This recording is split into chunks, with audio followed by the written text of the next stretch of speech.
¿qué tal? En este video vamos a hablar de los estados de la materia. Recordemos que en el video anterior habíamos realizado una introducción donde desarrollábamos el concepto de materia. Podemos decir que existen cuatro estados de la materia. Ellos son el estado sólido, el líquido, el gaseoso y el estado plasma. Veremos a continuación las características que presenta cada uno de estos estados.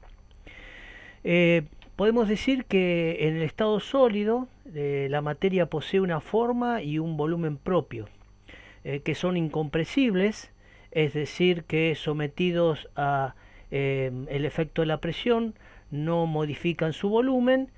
Sí podemos lograr, tal vez por su maleabilidad, cambiar su forma, pero no disminuir su volumen.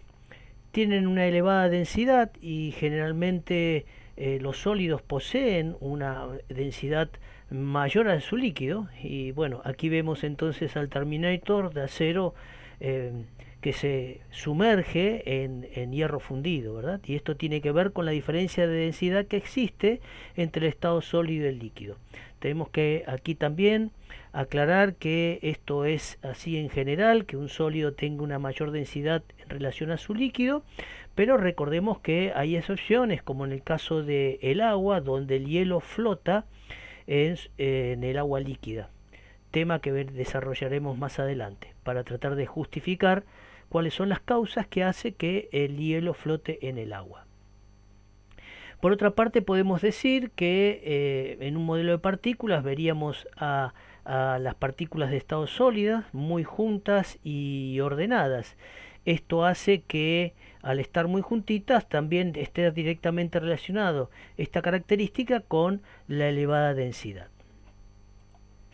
En el caso del estado líquido, podemos decir que poseen un volumen propio, pero en una forma propia. Es decir, yo puedo tener un litro de jugo y ese litro de jugo puede tener distintas formas, depende de el lugar donde yo lo coloque. Tendrá la forma de vasos, tendrá la forma de botella o tendrá la forma de una jarra. Ahora, el volumen se va a mantener constante independientemente de dónde coloque ese líquido. Ahora, puedo decir que la forma va a depender del recipiente que los contenga. En el caso de los líquidos también son escasamente compresibles, prácticamente a presiones, cambios de presiones muy elevadas, puede observarse un escaso cambio de volumen, es decir, prácticamente podemos considerarlos que son incompresibles. Fluyen sin cambiar su volumen, ¿sí? Podemos pensar en un vaso de agua que se derrama sobre la mesa, el volumen de líquido va a permanecer constante, pero vamos a ver cómo en un desnivel el líquido puede fluir libremente. En cuanto al modelo de partículas que presentan los líquidos, podemos decir que las partículas están bastante juntas entre sí, no tanto como en el estado sólido. Esto hace que en realidad aumente el volumen del estado sólido al líquido, pero estas partículas además se encuentran en movimiento, pero siempre ocupando su propio volumen. Con respecto al estado gaseoso, podemos decir que adoptan la forma del recipiente que los contiene, se comprimen fácilmente, la modificación de la presión sobre un gas hace que modifique su volumen y que disminuye fácilmente o que se expanda si el volumen aumenta. Poseen una baja densidad, ¿sí? Esto hace que generalmente los gases se encuentren sobre la superficie terrestre. Y con respecto a las partículas, podemos decir que están muy separadas, tienden a ocupar todo el volumen del recipiente que los contiene y que poseen un gran movimiento.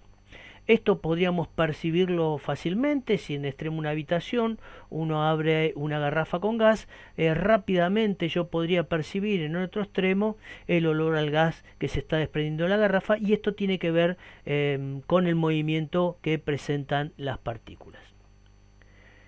Con respecto al cuarto estado, el estado de plasma, es un estado que tiene características tal vez intermedias a los otros tres estados y en realidad es un gas que está sometido a altas presiones y además a una corriente eléctrica muy elevada que provoca la ionización de los átomos. Este estado que tal vez uno no lo puede percibir fácilmente en la vida cotidiana, en realidad es el estado en que se encuentra la gran mayoría de la materia en el universo.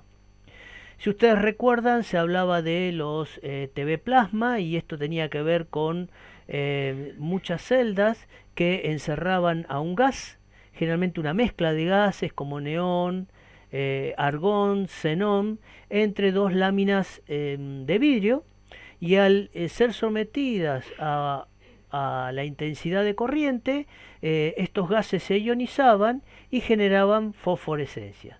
Estas pantallas de TV han caído en desuso debido a que consumen una gran cantidad de electricidad y liberan también una gran cantidad de calor. Ahora, ¿de qué depende de que la materia se encuentre en un estado o en otro? Vamos a utilizar estas imágenes para tratar de introducirlos al tema, ¿no? Podría dar un consejo como el siguiente, como decir, no tomes despacio un helado en un día de mucho calor. Pensemos qué es lo que ocurre con un helado cuando estamos en un día muy caluroso, ¿no? Otro consejo que podríamos dar relacionado con los cambios de estado: no dejes destapado por mucho tiempo tu frasco de perfume. Bueno, podríamos observar luego de un tiempo que me quedo realmente sin perfume.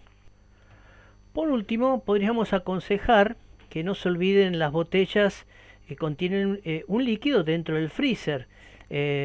Muchos habrán comprobado que cuando uno coloca una botella que contenga agua dentro del freezer y la deja olvidada, estas botellas terminan rompiéndose si son de vidrios, y esto tiene que ver con el aumento que podemos observar del agua que estaba contenido, el aumento de volumen que provoca la rotura de...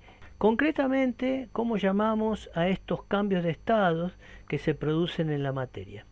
Veamos, aquí vemos un gráfico donde representamos a las partículas cómo se encuentran en los distintos estados, o en este caso particular trabajaremos con los tres estados principales que tenemos observación directa en la vida cotidiana. El estado sólido, donde las partículas se encuentran, decíamos, muy juntas y ordenadas.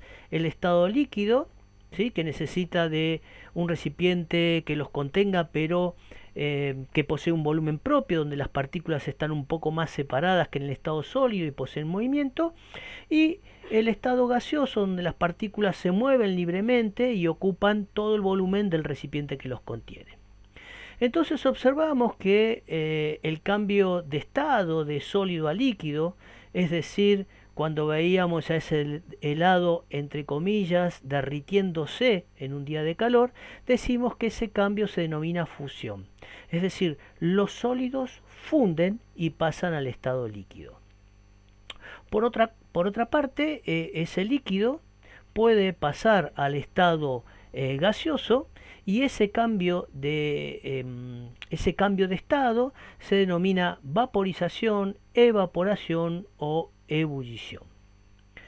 Por otro lado, tenemos algunos sólidos que tienen la capacidad, ¿sí?, de pasar directamente del estado sólido al gaseoso.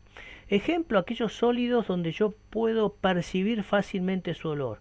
Ejemplo, el azufre, el yodo o el alcanfor, donde yo percibo justamente el olor que tienen estos materiales, estas sustancias, debido a los vapores que emiten. Es decir, ahí estaríamos viendo un pasaje directo del estado sólido al gaseoso. A este cambio de estado lo llamamos sublimación progresiva. También se lo conoce con el nombre de volatilización. Ahora, ¿qué pasa cuando yo observo el pasaje del estado gaseoso al líquido? Por ejemplo, cuando yo en un día de frío exhalo vapor que sale de mi proceso de respiración sobre una superficie fría como una ventana, ¿no? Bueno, voy a ver entonces lo que llamo la condensación. Condensación o licuación es el nombre que recibe este cambio físico que permite el pasaje del estado gaseoso al líquido. Del estado al líquido al sólido, ¿sí? Decimos que un líquido solidifica. Por ejemplo, colocamos agua dentro del freezer y vemos esa botella que se termina rompiendo si yo llené mi botella y la coloqué dentro del freezer, ya que el sólido aumenta. En el caso del agua, también es característica particular, habíamos dicho, el agua aumenta su volumen en estado sólido en relación al estado líquido y se produce la rotura de la botella. También algunos gases son capaces de pasar directamente al estado sólido sin pasar por estado líquido. Los mismos sólidos que nombré, que tienen la capacidad de sublimar en forma progresiva o volatilizarse, son capaces de realizar regresivamente o en forma inversa esa sublimación. Ahora, hay que aclarar estos dos conceptos. Fíjense que se hablaba de evaporación y ebullición al cambio de estado de líquido a gaseoso. ¿Es lo mismo o son términos distintos? En realidad, si bien tanto la evaporación como la ebullición indican el pasaje del estado líquido al gaseoso, la evaporación es un fenómeno de superficie. Es decir, el cambio de estado se logra de algunas partículas que se encuentran en la superficie libre del líquido y pasan al estado gaseoso. Aquellos que tengan lo que se denomina una energía cinética suficiente son capaces de cambiar de estado. A este fenómeno se lo denomina evaporación. Y además podemos aclarar diciendo que la evaporación se produce a cualquier temperatura.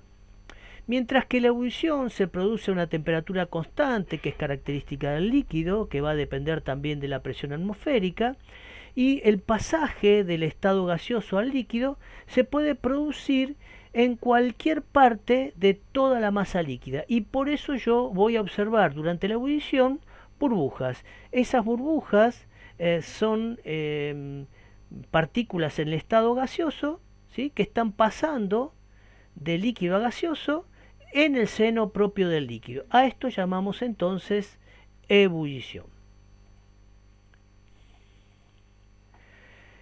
Ahora, nos tenemos que preguntar por qué la materia cambia de estado. Bueno, intuitivamente, por lo que he estado hablando, tal vez uno puede ya intuir de por qué la materia cambia de estado o qué es lo que tiene que ocurrir para que la materia cambie de estado. Básicamente son dos variables que influyen en el cambio de estado de la materia.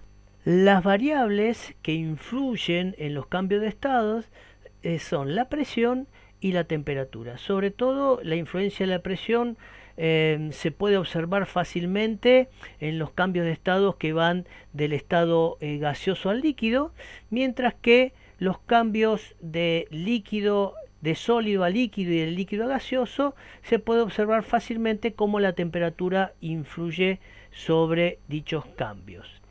Y estos están directamente relacionados con lo que llamamos la teoría cinético-molecular, tema que vamos a desarrollar en un próximo video. Lo que podemos también decir es que cuando el desorden de las partículas materiales aumenta, se van produciendo cambios de estados donde la temperatura aumenta o la presión disminuye, y este tipo de cambios se denominan cambios de estados progresivos. Por ejemplo, la fusión, la evaporación o ebullición o la volatilización. Por otro lado, los cambios donde se produce por disminución de temperatura o aumento de presión, donde las partículas pasan de un mayor desorden a un mayor orden, por ejemplo, del estado gaseoso al líquido y del líquido al sólido, estamos hablando entonces de la condensación y la solidificación. Este tipo de cambios se denominan cambios regresivos. Muy bien, esto es todo con respecto a los cambios de estados. Nos vemos en un próximo video.